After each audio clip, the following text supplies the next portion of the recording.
Olá, turma! A gente hoje vai falar sobre a estrutura do átomo. Aqui a gente vai começar um capítulo novo, que é o capítulo 12. Então, vamos lá. Quando a gente fala de átomo, a gente está falando que toda a matéria, tá?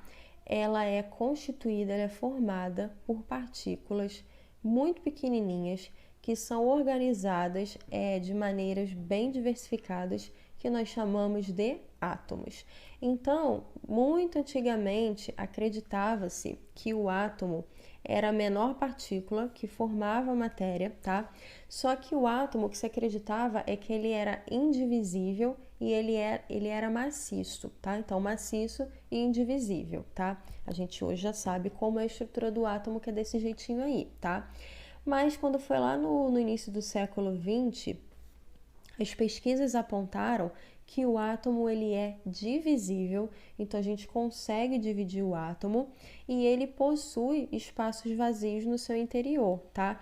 Sendo assim, então, o átomo seria formado por partículas ainda menores, que a gente hoje sabe que são os prótons, os nêutrons e os elétrons, certo?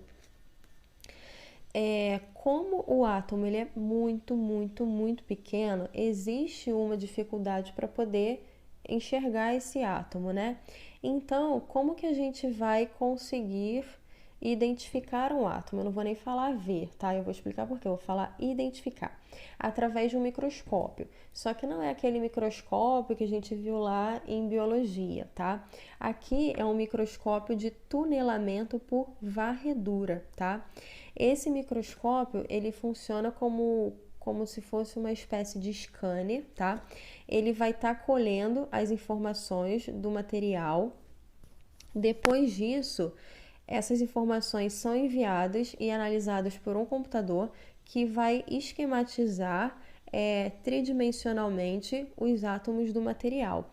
Então, essa imagem é uma imagem virtual do átomo, não é a estrutura vista mesmo pelos olhos humanos por um microscópio, é uma imagem virtual que se formou, ok? E aí, depois de muitos anos de pesquisa, tá? E vários experimentos, foi criado um modelo de átomo, tá? Esse modelo, como eu acabei de falar, ele não foi visto, tá? Por conta da dificuldade do tamanho dele, mas ele foi deduzido. E aí a gente descobriu um modelo de átomo, que é o que está aqui, ok? Então, o átomo, ele vai ser formado de quê? Ele vai ser formado por um núcleo, tá? E ele vai ser formado por uma área externa, digamos assim. Quando a gente fala que o átomo ele possui um núcleo, a gente tem que falar que o núcleo ele é formado de prótons e ele é formado de nêutrons, tá? E essa região que vocês estão vendo, cheia de toda emboladinha desse jeito assim, essa área nós chamamos de eletrosfera. Na eletrosfera existem os elétrons, que são esses pontinhos que estão aqui, ok? A gente agora vai falar um pouquinho sobre essas partículas que formam um átomo, que a gente chama de partículas fundamentais, ok? Quando a gente fala dessas partículas fundamentais, nós estamos falando do elétron, estamos falando do próton e estamos falando dos nêutrons, ok? Então vamos lá. Quando a gente fala de elétron, deixa eu tirar esses rabiscos aqui para poder fazer novos rabiscos, né? Quando a gente fala do elétron, que é esse que está aqui fora, a gente diz que o elétron ele possui uma carga negativa, tá? Então a gente representa isso como -1, tá até aqui na tabela aqui embaixo. Ele tem uma carga negativa. Só que a massa do elétron, a gente diz que é uma massa desprezível. Por que ele é uma massa desprezível? Quando a gente fala do próton, por exemplo, vou tirar isso aqui para vocês verem a tabela, tá?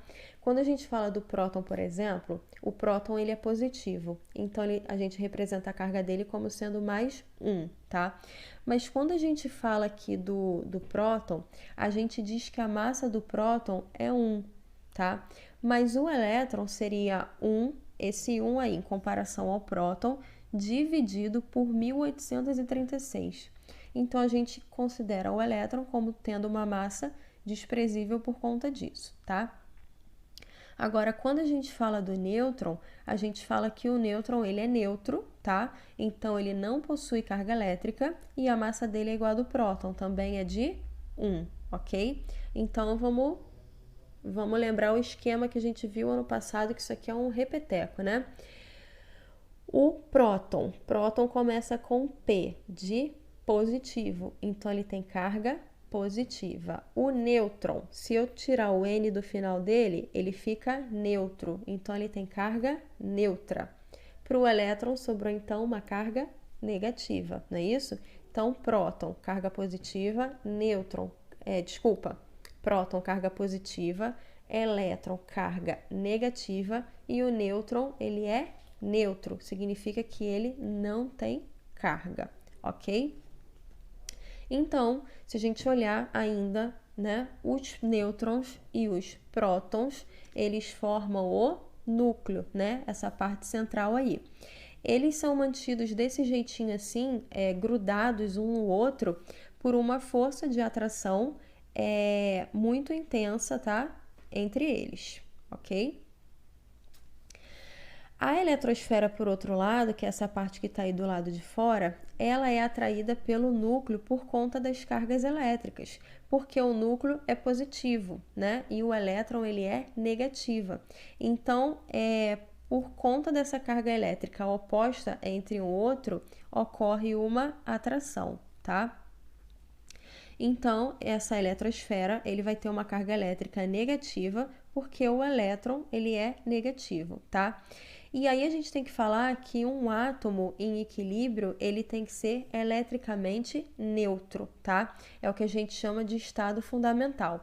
Então, para um átomo neutro, sempre tem que existir o mesmo número de elétrons e o mesmo número de prótons, ok? Agora a gente vai falar do tamanho do átomo, tá? Quando a gente fala de átomo, de uma forma geral, a unidade de medida do átomo é angstrom, tá? Então, só para vocês terem uma ideia, a eletrosfera de um átomo, ela pode ser de 10.000 a 100.000 vezes maior do que o núcleo.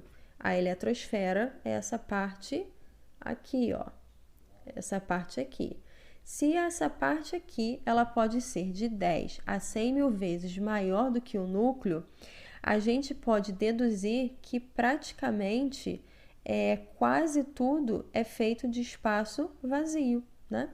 Num átomo, tá? E aí, um angstrom é a mesma coisa que 10 elevado a menos 10, tá? E ele tem como símbolo esse azinho com essa bolinha em cima, tá? Que é o angstrom. E agora a gente vai falar mais ainda sobre a eletrosfera. A gente vai começar a falar dela hoje, tá? E na próxima aula a gente vai terminar a falar sobre ela. Então vamos lá. A eletrosfera, ela pode apresentar níveis e subníveis de energia, tá? Então, a eletrosfera, como a gente falou, é essa região por fora, uma região periférica do átomo, tá? Onde se encontram os elétrons. Vale lembrar que quando está ocorrendo uma transformação das substâncias, as partículas que participam são os elétrons. Então, quem se movimenta é sempre os elétrons. O próton e o nêutron, eles estão ali no núcleo grudadinhos, tá?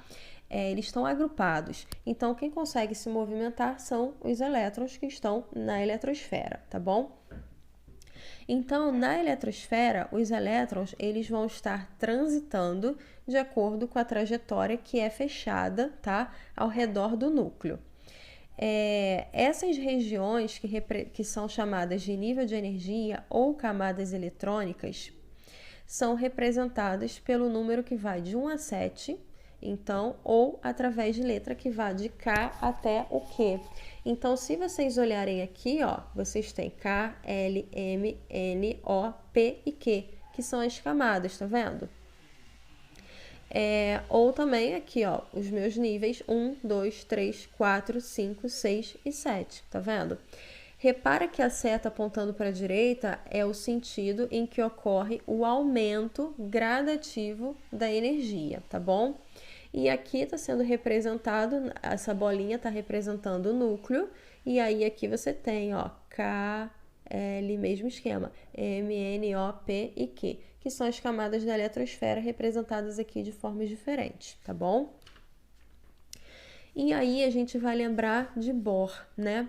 O Bohr, ele foi um cientista que ele deu uma melhorada, digamos assim, né, no modelo atômico de Rutherford. E o que Bohr percebeu? Que cada nível eletrônico desse tem uma certa quantidade de energia. Então, o átomo, se ele recebe e ele absorve uma energia externa, o elétron pode pular, tá? Ele pode saltar de um nível menos energético para um outro nível que é mais energético.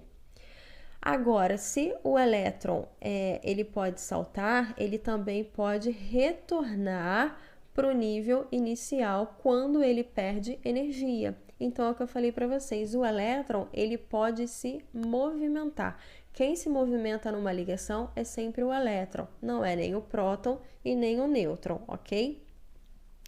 Esses níveis de energia, eles ainda podem estar se dividindo em subníveis de energia, tá?